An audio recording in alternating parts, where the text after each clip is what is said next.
Yo guys, welcome back to my channel. What's up, everybody? Okay, whatever. Normal introduction now. Hey guys, welcome back to my channel. तो आज अरे 5x zoom हो गया.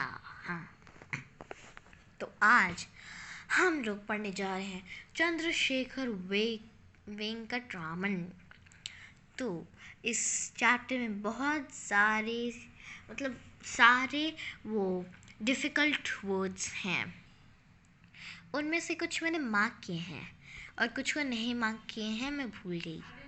तो उसको जितने भी वो हार्ड वर्ड्स होंगे उनको मैं 2 टाइम्स रिपीट करूँगी. 2 टाइम्स या फिर 3 टाइम्स, पता नहीं कितने बार रिपीट करूँगी, या फिर 2 to 3 रिपीट करूँगी. तो आप ठीक है. चंद्रशेखर वेंकट रामन का जन्म 7 नवंबर 1888 को तमिलनाडु के तिरुचिरापल्ली जिले के अय्यनपेटे गांव में हुआ था. उनके पिता चंद्रशेखर अय्यर अध्यापक थे. माँ का नाम पार्वती अमल.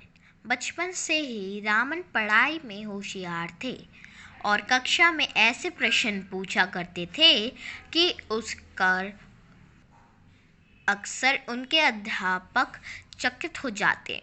सन 1930 में विश्व के सबसे बड़े सम्मान नोबेल पुरस्कार से सम्मानित रामन यह पुरस्कार पाने वाले पहले भारतीय वैज्ञानिक ही नहीं, पहले एशियाई वैज्ञानिक भी थे.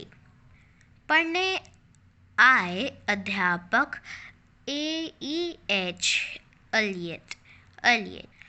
जब रामन प्रेसिडेंसी कॉलेज में BA में पढ़ रहे थे तो अंग्रेजी पढ़ाने आए अध्यापक EH एलियट को उन्हें देखकर हैरानी हुई.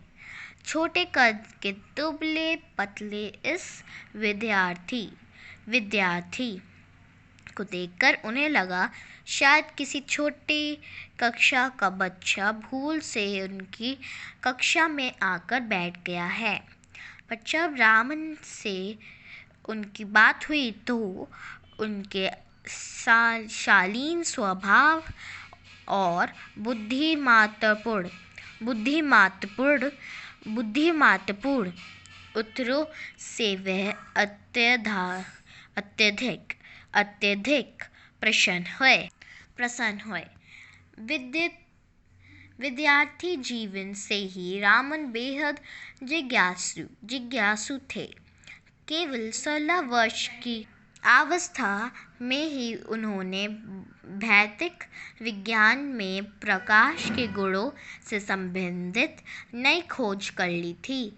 इस पर लेख लिखकर उन्होंने प्रोफेसर जॉनसन को दिखाया. जब उन्होंने कोई जवाब नहीं दिया तो रामन ने उसे लंदन के प्रकाशित होने वाली फिलोसॉफिकल मैगजीन में भेजा. पत्रिका में उस लेख के छपते ही रामन की कृति चारों ओर फैल गई.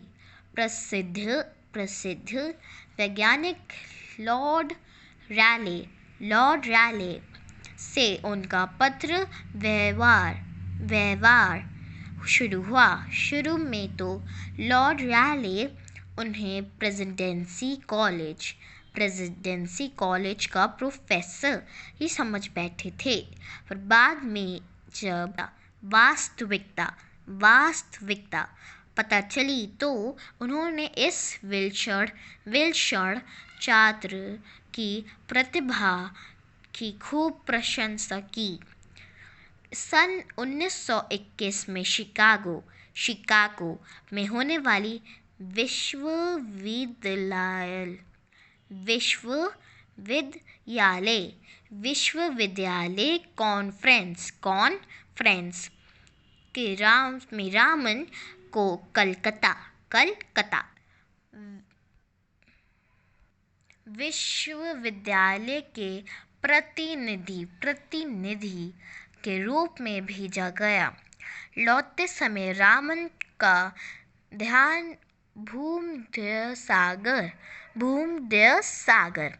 के नीले रंग की ओर गया।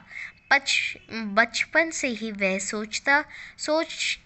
सोचा करते थे, आकाश और समुद्र के पानी का रंग इस कदर नीला क्यों है। उन्होंने तत्काल प्रिज्म निकाला और उससे झांककर देखा। उसी समय उनके मुंह से निकला, अरे, समुद्र का रंग तो अभी भी नीला दिखाई दे रहा है।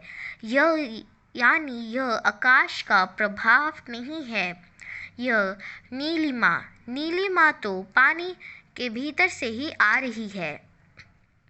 लौटकर रामन ने इस बात पर और अधिक गहराई से विचार करना शुरू किया। साथ ही उनके अनुसंधान भी निरंतर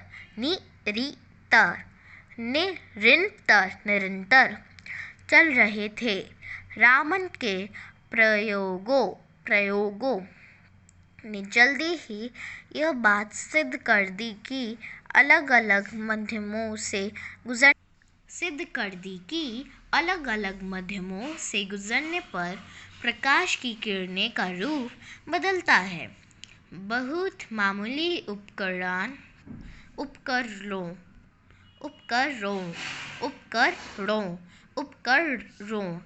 के बावजूद रामन का यहाँ प्रयोग सफल हुआ।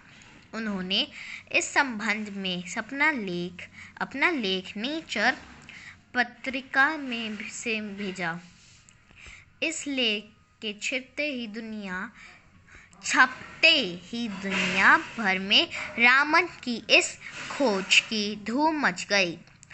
इसी पर सन 1930 में उन्हें विश्व का सर्वोच्च सम्मान नोबेल पुरस्कार मिला और प्रकाश किरणों पर इस प्रभाव को रामन प्रभाव के नाम से जाना गया।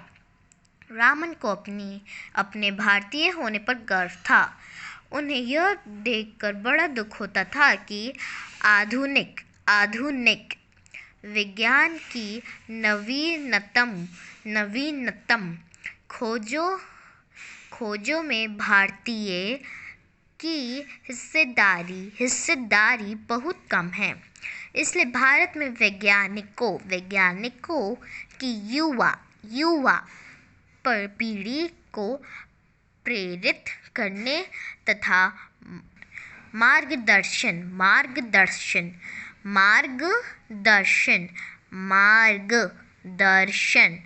देने का